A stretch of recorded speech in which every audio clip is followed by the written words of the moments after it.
Okay, we are back for our last and final video activity of the semester. So home stretch, everyone. It's been, um, I guess, an especially challenging semester, right?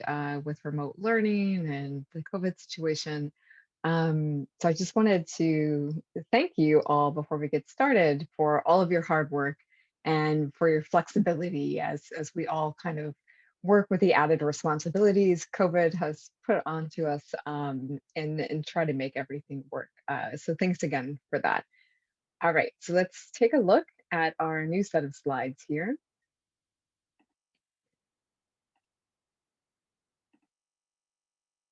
Okay, so for our second part of the workshop, we're going to focus on, again, a few more strategies for how to move our essays into the B range and above.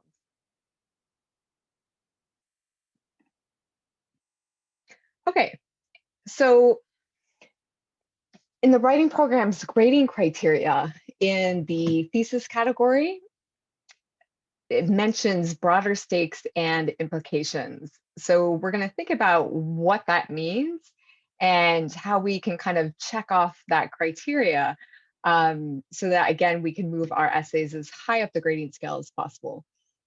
Okay, and then in the work with assigned text category, we're going to look at a few. So cites text to both support and complicate or refine thesis. So again, we've been using textual evidence to support our claims. And then in our workshop videos for essay 3, we talked about using textual evidence to refine our thesis statements, right? Or not just our statements, but the argument as it takes shape across our body paragraphs. And that's where we were using dictionary definitions and synonyms and associations as brainstorming tools. So really close reading, paying particular attention to individual word choices and their associations to help us make our arguments more specific and accurate. And so that's really what refine means.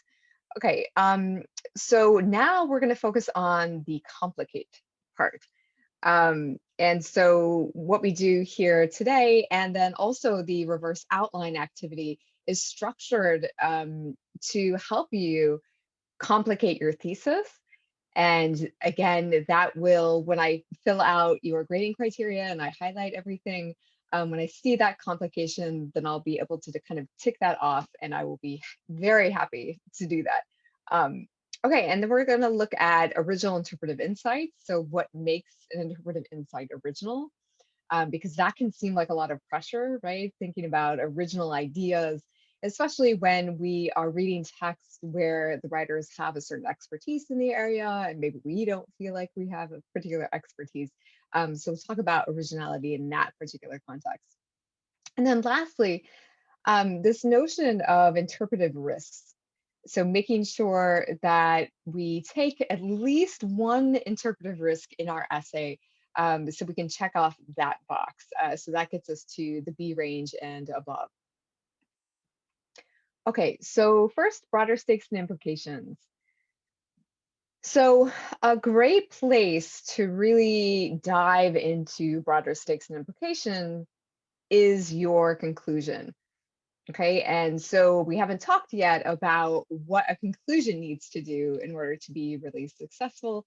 Um, and this is something you can continue to explore when you move into XLAWS. So a conclusion should do two things, essentially. And the first thing is it should look backward to summarize the argument that you just made, your main points, and then it should point forward. And this pointing forward movement is where broader stakes and implications come in. Okay, so first looking backward. So again, you're going to sum up your overall argument in a way that does not simply repeat your thesis statement or topic sentences, neither their wording, right, or the sentence structure, although of course you're going to repeat your key terms, right, and those logical relationships that you form between those main ideas. Okay, and also you don't want to reintroduce the text and their authors in your conclusion, right? So you don't need to bring up the titles or the author's full name. You can continue to refer to them as Yoshino and Smarsh. If you do reintroduce those texts and the titles, that's going to feel repetitive to your reader. Okay, so pointing forward. So this is the new part of a conclusion that we're focusing on here for essay 4.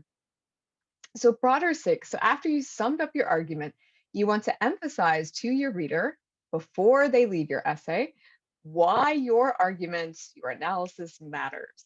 In other words, at this stage, you've made your point, and now it's time to drive home why it's important, why your readers should care. Okay, and so another way to think about broader stakes is what is the bigger picture here? And how does your argument fit into this bigger picture? So what is at stake in the issue you've been addressing? What could be lost or at risk if something doesn't change to help fix the problem, right? Who stands to win here and who stands to lose, right? So what's the kind of larger quote unquote game? And who has stakes in this game, right? Who can win, who can lose? Um, why is this all important, right? And so that's what we're thinking about when we think about the broader stakes.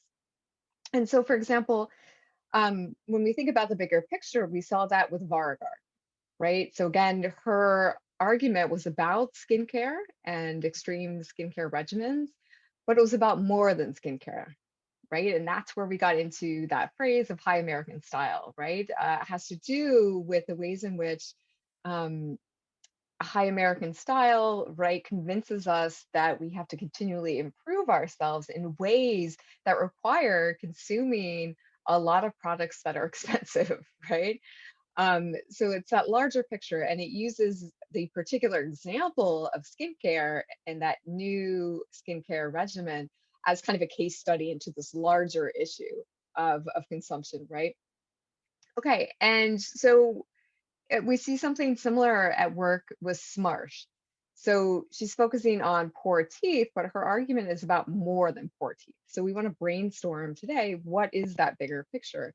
Um, okay, and implications. So what are the potential consequences that might result if the issue isn't addressed? So a synonym of implication is consequences. And so already when we did our group work where we broke down the prompt question into multiple questions, right? So one of those was, um, right, how are those with poor teeth pressured to cover? And then what are the consequences of that pressure to cover, right? What happens as a result when people are pressured to cover in this way? So already you were starting to explore implications and hopefully integrate that into your thesis statement.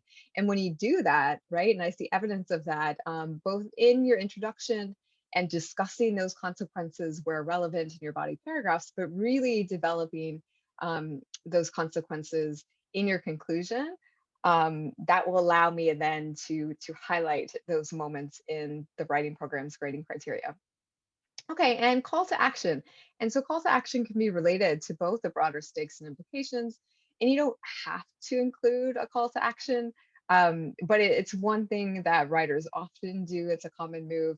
And you're just going to use it if it feels relevant to the particular prompt in your argument. So call to action. So in other words, what needs to be done? What are the first steps that need to be taken?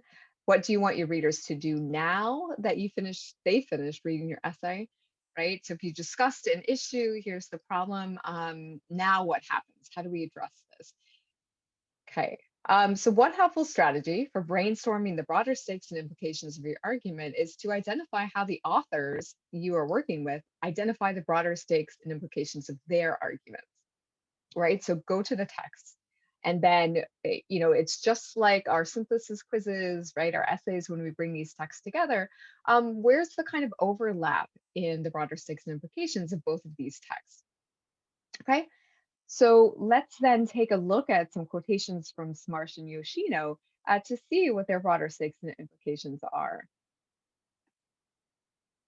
All right, so here we have a quotation from Smarsh. This is later in her argument, right, where she identifies the problem, right, so that she sees. So the problem of the 21st century is that of the class line. for the American dream to put its money where its mouth is, we need not just laws ensuring, say, universal dental care, but individual awareness of the judgments we pass on people whose teeth or clothes, waistlines, grocery carts, or limps represent our worst nightmare. All right, so here we're going to pause. So, question 1A. So, how might this quotation help you to identify and discuss the broader stakes and implications of your own argument for essay 4? Right? Where do we see the kind of bigger picture here? Okay, so use this as an opportunity to brainstorm a bit in your response.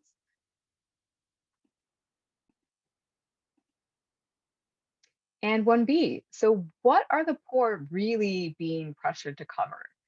And this, I believe, was a question as well in the group work that I think is really important to get at the broader stakes or the bigger picture of this particular prompt.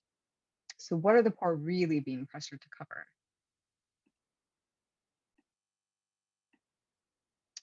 And 1C, so why would mainstream America, or even what Smarsh refers to as privileged America, want the poor to cover their poor teeth? Or she expands, right? So we move beyond the individual example of poor teeth to include the clothes of the poor, waistlines, a nod there to the kind of obesity that occurs when people are forced to buy cheap foods, which tend to be really processed, right? And don't have access to high quality produce, fruits and vegetables, that kind of thing. Grocery carts, what are they buying, right? Or limps represent our worst nightmare. Okay. So again, what would mainstream America or privileged America, why would they want the poor to cover their poor teeth or these other attributes that serve as markers of poverty?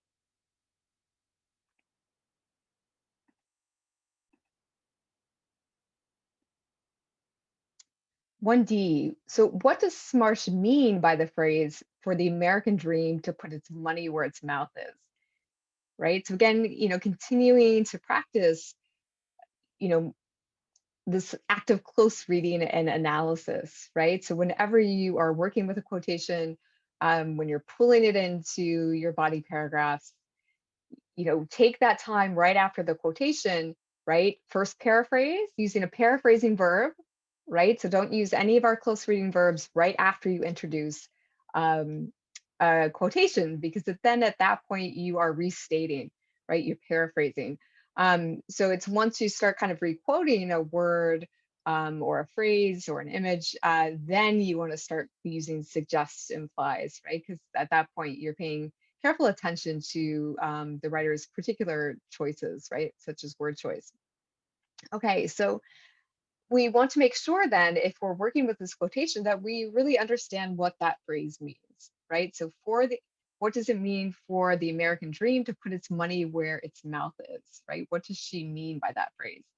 And then the follow-up question, so how might the particular pressure to cover that the poor experience be related to the American dream? Okay.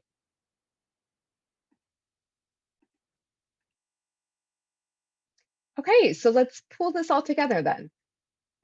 So again, how might this quotation help you discuss the broader stakes and implications of your own argument? So really these follow-up questions are helping us kind of come back and answer 1A more fully. So what are the poor really being pressured to cover? The fact that they're poor, essentially, right? So again, if the problem of the 21st century is that of the class line, then they are being pressured to cover their class, right? The fact that they are in poverty. And so 1C, what does Marsh mean by the phrase for the American dream to put its money where its mouth is? Again, if you're not sure, or even if you are, again, using these dictionary definitions as a brainstorming tool can be really helpful, as we saw with our last round of videos. So put your money where your mouth is. So to show by your actions and not just your words that you support or believe in something. Okay, so for the American dream, to put its money where its mouth is, would mean essentially the American dream can't just be an idea, right? It has to be actually achievable for people, right? So in other words, if if if the US, if in the US the American dream is really a reality, something that can be achieved, then it has to be just that. It has to be achievable, right? We have to see, for example, people moving over, right, immigrating to the United States, and making it, so to speak, right? It can't just be this idea or this it can't just be a dream, in other words, right? It has to be a lived reality. Okay, and so if we take a look at the American dream, right? So we have this kind of general sense of it, and you know, again, brainstorming here, we're using Wikipedia. Um, so we look for these sources, really, encyclopedias and dictionaries, as a source of what's called common knowledge, right? So unless you're borrowing a particular phrase or borrowing the particular sentence structure of these sources, you don't actually have to cite them unless you're not sure, because it's always better to cite a source, um, if you're not sure, right? So you'll never get in trouble for oversighting sources when you don't need to, but you certainly run into trouble if you don't cite something when you should have.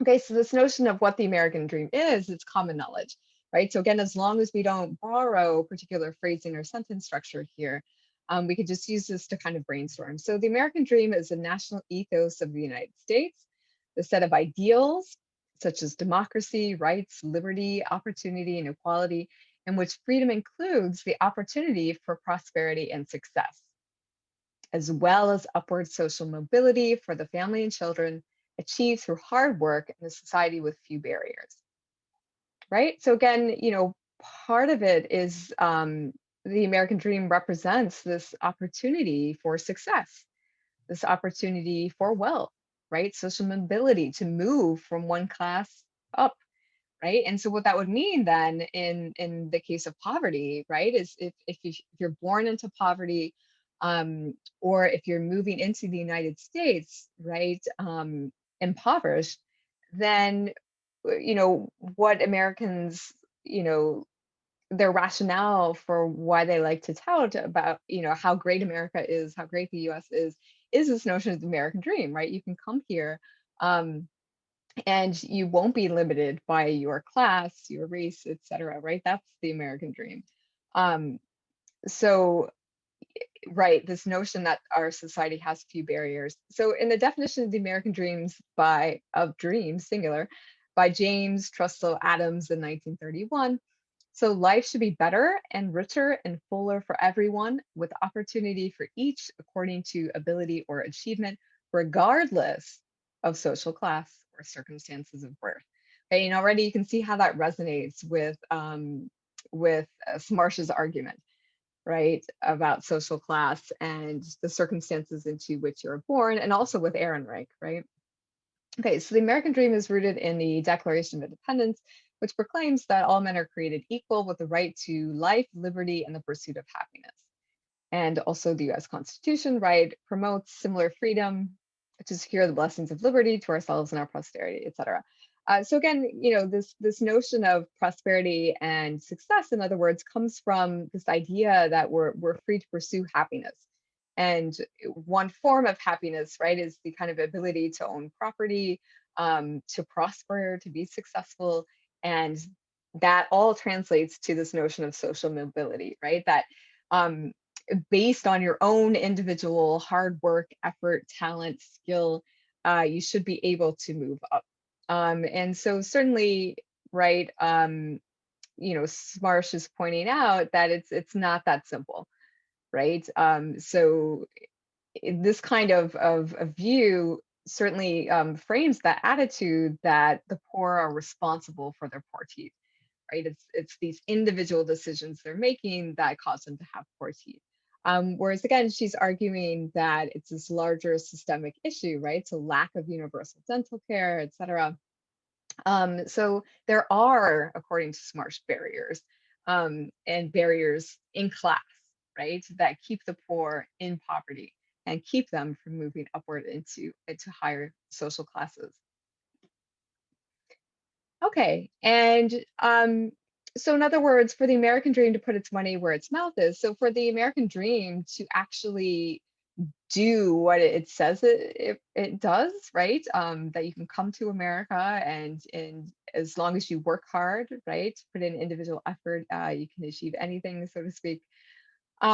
So we need to have we need not just laws ensuring, say, universal dental care, um, and as you guys worked out in your last quiz, reading quiz 12, the similarities between the problems and solutions that Yoshino and Smarsh explore, right? This notion that some of the solution can be found in laws, but we also need some of that solution to be outside of the law. And so for Smarsh, right, we do need laws ensuring, for example, universal dental care, right? So that idea of the privatization of dental care, of healthcare, right, as helping to create this cycle of poverty and poor teeth.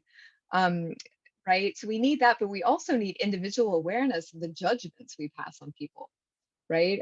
So on the personal level. So in other words, universal dental care, that's on the systemic or society-wide level, structural level. But then also, on the level of the individual, we need to be aware of the kind of judgments we pass on people because of their external markers of class. Um, and here, this last part of the quotation really functions as a call to action, right? So you can see the kind of broader stakes implications there, forming what Smarsh wants us to do as readers once we read her article and go back out into the real world, right? To think a moment or two before we judge others harshly for these particular reasons.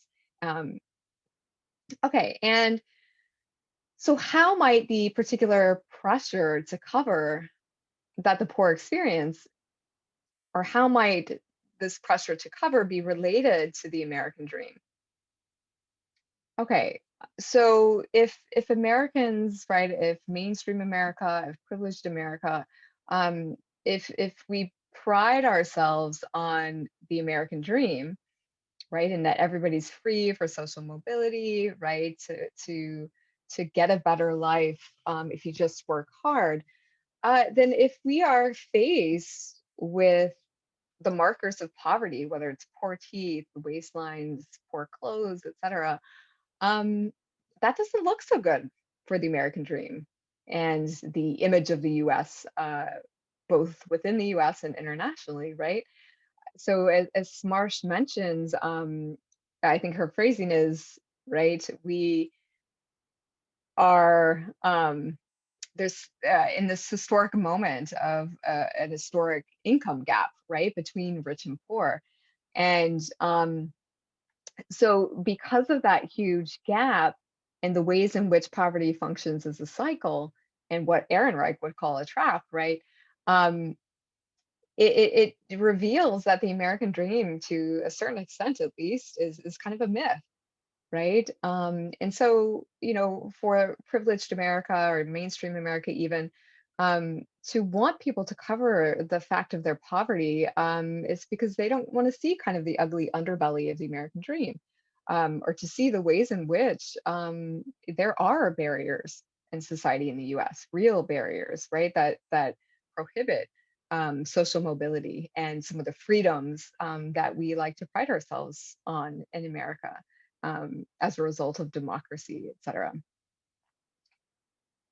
Okay, and so to take this another step further, a couple more quotations.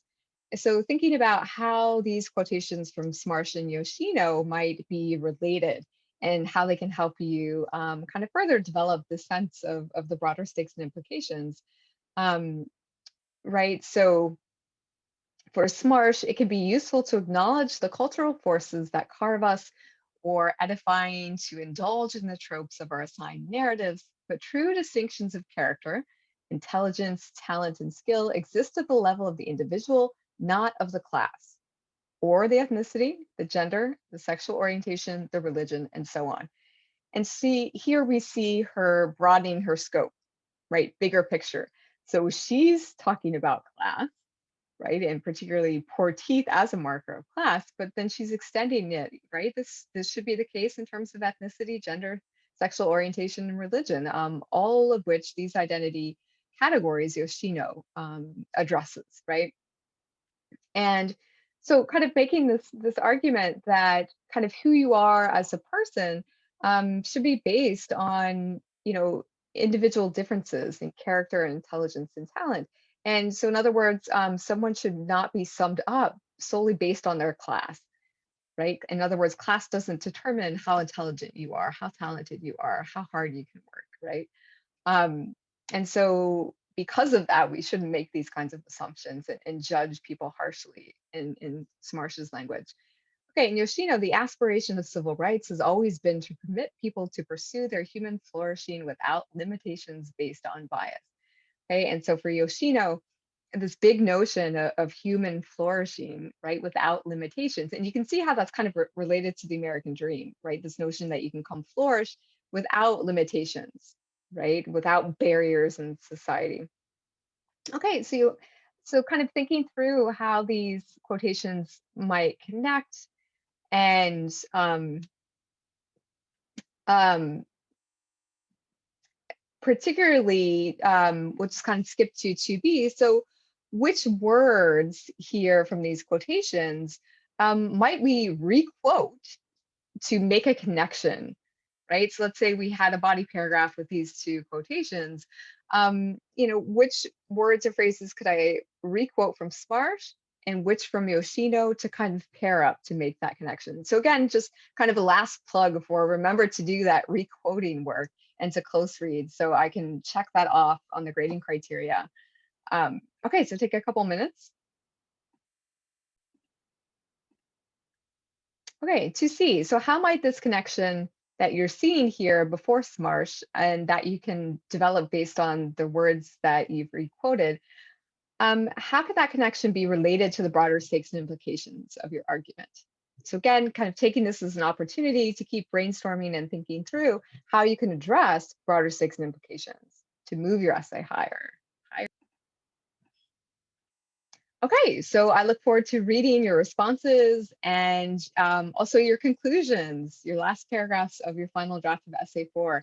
So again, making sure that you're using that looking backwards, right, to sum up your arguments and then pointing the reader forward, addressing broader stakes and implications, possibly call to action. Okay, so now let's go ahead and shift to the last couple of criteria here that will help us move our essays from into the B range and higher. So again, close reads textual evidence to arrive at original interpretive insights. So what do we mean by original? So often original interpretive insights occur as a result of close reading a quotation in relation to another quotation. So in other words, it's the synthesis or the combination of the two texts, the two quotations you're putting into conversation with one another that allows you to draw a conclusion that is different from the claims or ideas of either of the texts when we consider them in isolation. Okay, so in other words, when you're thinking about originality, you don't have to reinvent the wheel, so to speak, right?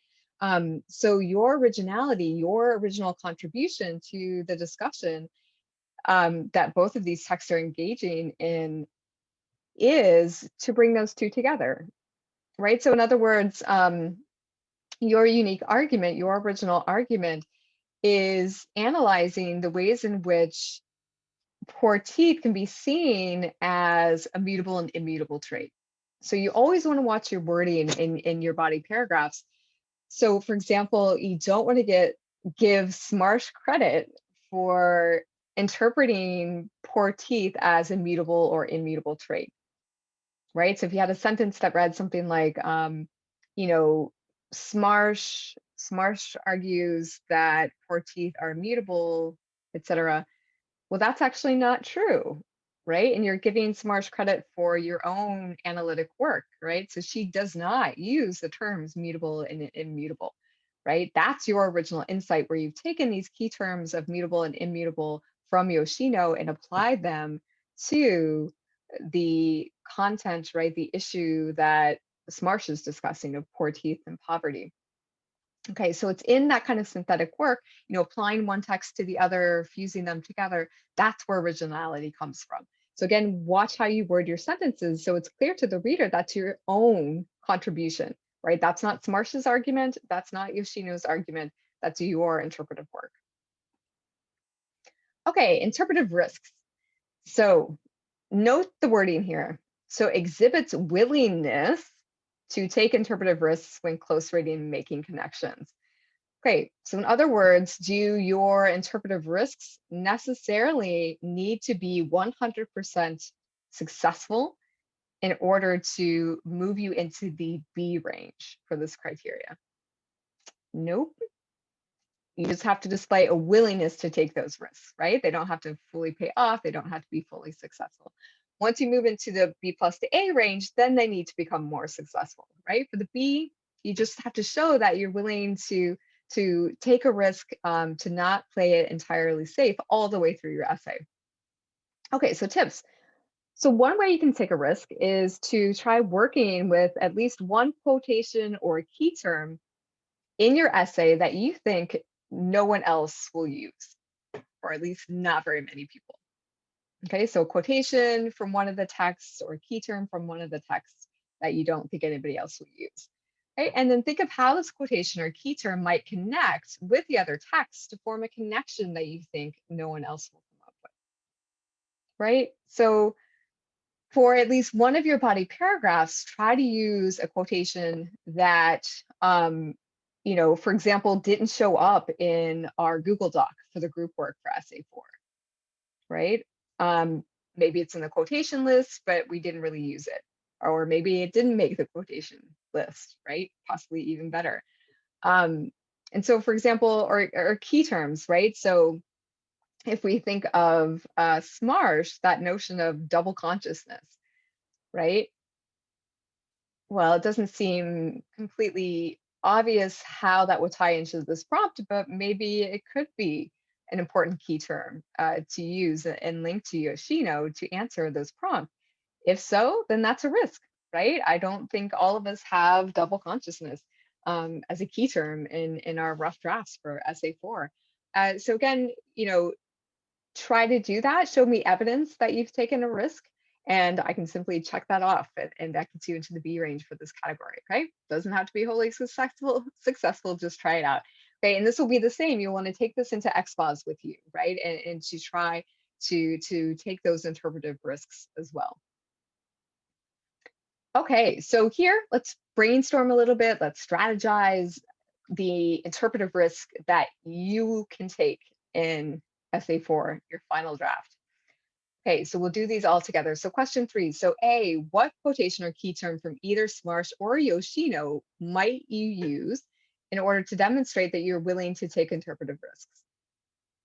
And B, why do you think no one else, or very few people at least, would be likely to use this quotation or key term? And how might this quotation or key term help you take a risk when close reading or making a connection between Smarsh and Yoshino while still making sure you address the prompt, right? I mean, you don't want to go wholly off track of the prompt or your argument in order to take a risk. You want to take a risk that helps you answer the prompt and stay on track. Okay, and so for this, you might want to take a look at our list of quotations that we use for the group work with Yoshino and Smarsh, or take a look back over the articles themselves. Okay.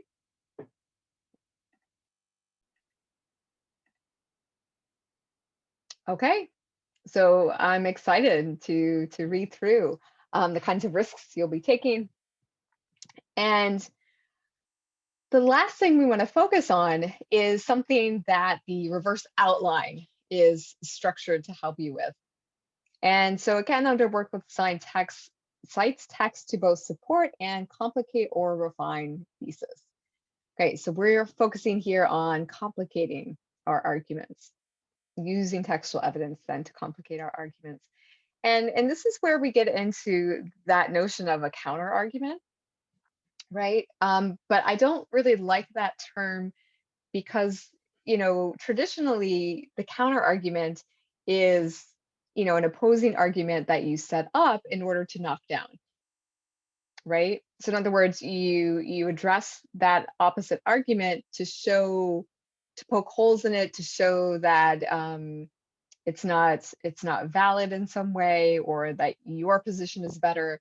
So you don't end up integrating that counter argument into your own argument. which is what the writing program is asking you to do, right? Because that is more complex thinking. Because again, if you keep those opposing arguments separate, that's either or thinking, that's black or white, right? And we get into more complicated, complex thinking, we're looking for gray areas, both and. How could it be a little bit of both at the same time, right? And so in other words, you're taking that kind of opposing position and you're incorporating it into your argument. So you adapt your argument accordingly. And so how this works with essay 4, I've kind of structured the prompt in a way to kind of walk us through what it means to complicate an argument. And so the original phrasing of the prompt, right, was, are poor teeth a mutable or immutable trait? So it's either or, pick one or the other, right? Okay, and you can answer that and you can have a successful argument. But one strategy for complicating that argument would be to say, well, actually, it's a little bit of both. It's not either mutable or immutable. Poor teeth can be interpreted as mutable and immutable, and this is why, right? So that would be the much more complicated, complex version of a thesis statement. Okay, so just a second here. Okay, so this is language then from the reverse outline. So whereas for a B, for work with assigned text in this category, we need to use textual evidence to support our thesis. For a B plus to an A, we need to use textual evidence to not only support our argument, but also to complicate or refine it. So again, for essay 3, we focused on refining, which means, more accurate, more nuanced, and now we're focusing on complicating. And so again, as we mentioned, complicating, you're getting away from either all or nothing absolute thinking and getting to more complex both and kind of gray area thinking. And again, so we're shifting away from, I was getting ahead of myself before, shifting away from either or thinking to this both and. So, we might from here think about our prompt, right, as, how might poor teeth be seen as both a mutable and immutable trait? So in other words, how might it be possible that poor teeth could be seen as both mutable and immutable at the same time? Okay, so again, if you are, completely sold for the are poor teeth immutable or immutable, you want to go one way, that's absolutely fine. But again, right, this is a really helpful, productive way to integrate complexity into your argument. So I highly recommend just trying this out, right? This one particular strategy. And this can be a strategy that you take with you into XPOS and your future courses or Rutgers. So again, how could they be both at the same time? And certainly, part of what we explored, both in the reading quiz and also in our group work, was the notion of perspective, right? Might some people, depending on their class or their position in society, interpret poor teeth differently from people who are positioned somewhere else in the class structure of the U.S. Okay, so we're complicating, and that notion of a complex thesis, right, it has multiple parts, and those parts are interconnected by logical relationships for progression. And so with this in mind, once we add a complication on top of this notion of a complex thesis that has different parts interconnected by logical relationships, we've increased our argument's complexity. Okay, and if we, again, just kind of review those logical connectives, so ones in particular that can indicate complication, right? So here, contrast and complication. So that's where we use however, at the same time, although, while, whereas, but, okay? So if you're kind of saying it's these two seemingly opposing things at the same time, we can see possible sentence structures we can use for a thesis statement, and also transitions between body paragraphs, right? So poor teeth can be considered a mutable trait because, however, there's our logical connective, right, to signal contrast or complication. At the same time, they can be seen as immutable because, right? And basically here we get a different structure, but it's communicating the exact same thing, the exact same logical relationship, right? So however, you can also use while at the same time, which means however, right? They're both expressing contrast or complication. So this one, while poor teeth can be considered a mutable trait because, etc., at the same time, they can be seen as immutable because. Okay, and one nice thing about this is since we have different components here to our prompt, and we're looking to develop a 3-sentence thesis statement, right, to keep it to 3, this one, notice you put both positions into a single sentence, right, which means you still have 2 left to address, the notion of covering and the consequences of covering, whereas this is 2 sentences. Okay. And again, right, you're not required to incorporate both positions. We're simply practicing one strategy that writers can use to complicate their arguments. So, moving into XPOS, one way to complicate an argument is try throwing a however in. See what that does, right? Does that help you complicate your thinking? Okay, and so with that said, though, I definitely encourage you to try this out, to give it a try, see how it goes. And it's highly likely that's going to lead you to a more complex argument, and you'll be able to move higher up in the grading criteria. Okay, so I look forward to reading your responses and your reverse outlines. And again, this is our final workshop video. It's been a pleasure working with you guys, and I really wish we could have had a synchronous course, so we could have had some more face-to-face time. But I enjoyed getting to see you during our weekly group meetings, during office hours, and it's been fun too to get to read your responses in these video activities, because in a way I kind of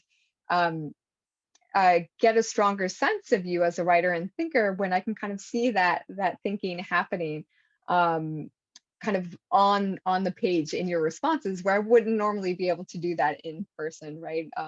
Because I don't have Superman powers of being able to read minds, right? So there's a silver lining here, right? There's some benefits. And again, I feel for you if this was your first semester, right? I'm sure this is not how you imagined, you know, your first semester of college to be. But on the upside, I hope you feel like you've learned a good deal, and that you have some really concrete strategies and skills you can take with you into XPOS, and to do well, right? Taking our body paragraph template, this notion of logical connectives, logical relationships for progression, complicating our arguments. Again, those are all skills you want to take into XPOS and into your future courses at Rutgers. And also just my last kind of shout out basically for basic composition. So I'm sure nobody's entirely excited to find out, right, that they have to take basic comp. However, those who have taken basic comp, when you start XPOS, you are going to start off with a major benefit, right? With a major advantage even, than people who haven't taken basic comp, right? So you've already been practicing these skills, you've gotten used to synthesizing multiple texts and to form an argument based on those texts. And so, I mean, the usual experience of XPOS is, most people who just start XPOS get like an NP or C on the first essay, right? And a lot of students, right, who move out of basic comp, having kind of mastered the skills that we've been focusing on, you guys start XPOS the first essay with like a B, sometimes even a B plus, and that is, either of those is a really, really good grade on the first essay of XPOS, right? Which is, again, is based on development over the course of the semester. So again, it's been a pleasure. Keep in touch. You have my email address. I always love to hear how XPOS goes and how the rest of your career at Rutgers goes and beyond. So I always consider my students my eternal students, right? So I do like to hear how you're doing after you leave my particular course. All right. So again, thanks for your hard work. I look forward to your reverse outlines and final drafts, and have a great break. I hope you can get some rest, some well-deserved rest, and happy holidays, guys. Okay, bye. Take care. Be safe.